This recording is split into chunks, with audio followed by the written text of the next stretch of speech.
करसा भाया बेना राम राम सा करसा भाया। आज आप बात कराला ब्रुसेलोसिस ऊंटा व मनुष्य में होबा वाली एक महत्वपूर्ण बीमारी।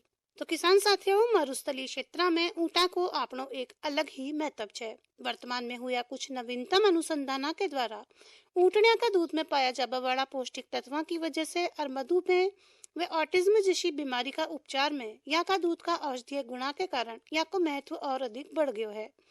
ऊंट पालका ने अपना ऊंटा का स्वास्थ्य की देखभाल के तानी वामे होबा वाली कुछ महत्वपूर्ण बीमारियां के बारे में जानकारी राखबो अत्यंत आवश्यक है। अशो मानो जाओ छे कि ऊंटा की रोग प्रतिरोधक क्षमता बहुत अच्छी होवे छे और इलिए वामे बीमारियां भी काफी कम पाई जाओ छे। पण ऊंटा में कुछ संक्रामक बीमारियां प्रमुख रूप से होवे छे, जैसे तिबड़सा, सर्रा, गलघोटू, खुड़क, निमोनिया, पांव खुजली, ठीकरिया, मुमड़ी व माता। ये बीमारियां काफी महत्वपूर्ण है क्योंकि यहाँ का कारण ऊंट पालका ने आर्थिक हानि झेलनी पड़े छे। ये आर्थिक हानि वाने न केवल ई बीमारी का उपचार और दवाई का खर्चा में होवे छे, बल्कि रोगग्रस्त ऊंट का अपर्याप्त विकास दर और वजन में कमी व दूध में कमी से भी होवे छे। ऊंटा की संख्या में लगातार हो रही कमी के लिए प्रजनन क्षमता में कमी व में बढ़ता गर्भपात की दर एक महत्वपूर्ण कारण है। ऊंटा में गर्भपात का विभिन्न कारण है, जहाँ की गर्भधान, ऊंटनिया में कोई संक्रामक बीमारी, पोषण की कमी, अन्य कारण जया की कोई दुर्घटना। यही एक महत्वपूर्ण जीवाणु जनित बीमारी है ब्रुसेलोसिस, जो कि ऊंटनिया में गर्भपात को एक प्रमुख कारण है। ऊंटा में ब्रुसेलोसिस वहाँ सभी दिशा में पाए जाओ छे जटे पर भी ऊंट पाया जाओ छे। पशुओं या ऊंटा से मनुष्य में फैलवा वाली बीमारियां ने वैज्ञानिक भाषा में जूनोटिक बीमारियां कहो जाओ छे। ये बीमारियां जीवाणु, विषाणु, फफूंद या फिर परजीवी के द्वारा होवे छे। ऊंटा की देखभाल में लाग्या लोग व पशु चिकित्सक ऊंट दूध दोहक और पशुओं का कच्चा दूध को सेवन करवा वाला लोगों में जूनोटिक रोग का फैलवा की संभावना ज्यादा होवे छे। आमतौर पर ऊंट पालका के पास अशा रोग का लक्षण और वहां से बचाव का तरीका की समुचित जानकारी कौन होवे, जिसे खतरो बढ़ जाओ छे। या रोगों से बचाव के तानी अपना ऊंट पालक किसाना व साथ ही ऊंट का लगातार संपर्क में रहबा वाला व्यक्तियों ने विशेष सावधानी राखबा की जरूरत होवे छे। अब बात करा कि ई रोग का कारण और प्रसार कहिया हो छे। यह बीमारी ब्रुसेल्ला अबोर्टस व ब्रुसेल्ला मेलिटेंसिस नामक जीवाणु के द्वारा होवे छे। ब्रुसेल्ला ओबर्टस जीवाणु प्रमुख रूप से गाय व भैंसा से ऊंटा व मनुष्य में रोग फैलावे छे, जबकि ब्रुसेल्ला मेलिटेंसिस जीवाणु प्रमुख रूप से भेड़ बकरिया के द्वारा ऊंटा व मनुष्य में रोग फैलावे छे। ऊंटा में ब्रुसेलोसिस बीमारी प्रमुख रूप से ब्रुसेल्ला ओबर्टस जीवाणु के द्वारा होवे छे। ई बीमारी का जीवाणु संक्रमित ऊंट का दूध, जननांग से निकलवा वाला स्त्राव, गर्भपात या फिर ब्याबा के पाछे निकलवा वाला प्लासेंटा, जेर व अन्य स्त्रावा व भ्रूण में मौजूद होवे छे।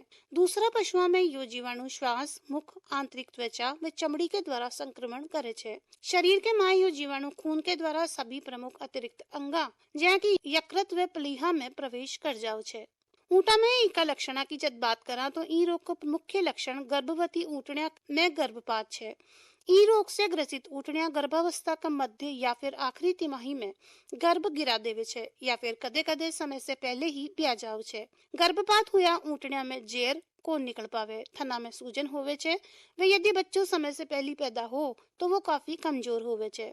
नर ऊंटा में अंडकोशा में सूजन आ जाओ छे। इनके अलावा पशु में कदे कदे बुखार, जोड़ा में दर्द व लेवटी की सूजन जैसा लक्षण देखबा ने मिले छे।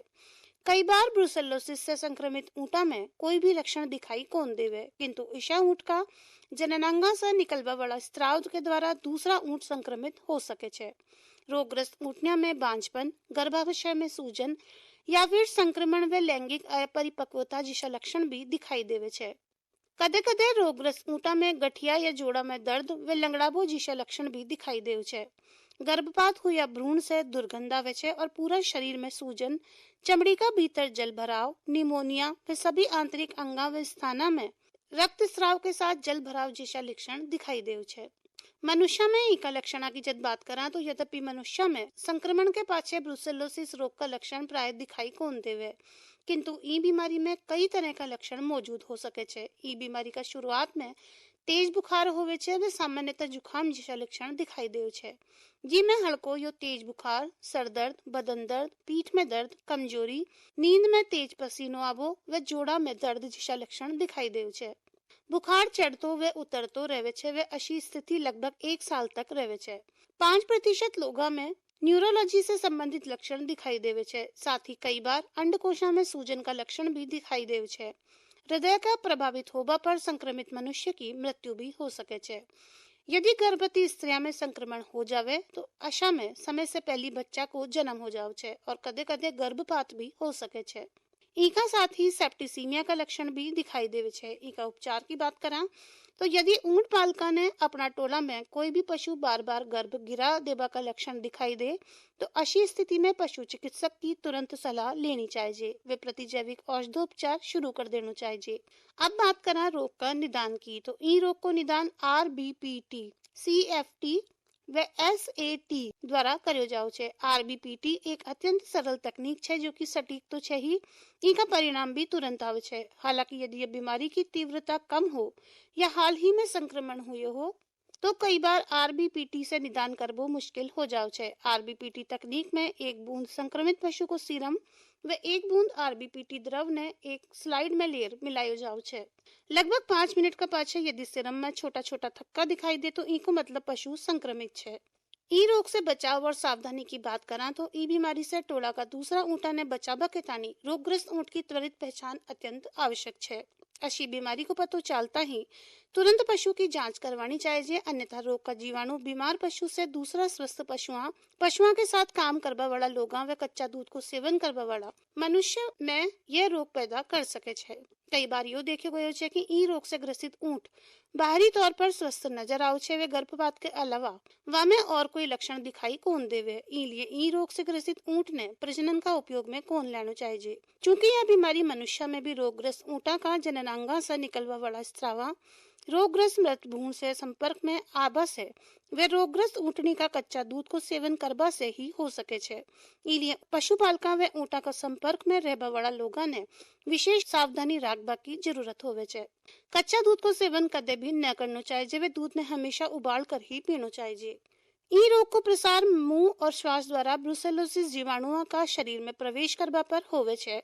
साथ ही त्वचा और आंख द्वारा भी इनको प्रसार हो सके छे। इसलिए यदि ऊँटा का टोला में यदि कोई भी ऊँटनी में गर्भपात होवे छे तो ऐसा गर्भपात हुआ भ्रूण ने हाथा में दस्ताना पैर तुरंत जमीन में गहराई से गाड़ देना चाहिए ताकि कुत्ता व अन्य जानवर भी ने निकाल कौन पावे। संक्रमित मृत भ्रूण या फिर संक्रमित प्लेसेंटा का संपर्क में अन्य पशुओं व मनुष्य ने न आने देना चाहिए।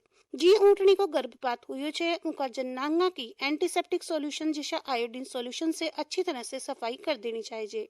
गाभिन ऊँटनिया का ने समय समय पर संक्रमण के तानी परीक्षण करना चाहिए और कोई लक्षण दिखाई देबा पर तुरंत उपचार कराना चाहिए। गर्भपात पश्चात प्लेसेंटा ने प्रयोगशाला में संक्रमण की पहचान के तानी भेजना चाहिए ताकि गर्भपात का सही कारण को पतो चल सके व अन्य पशुओं ने उनसे बचाया जा सके।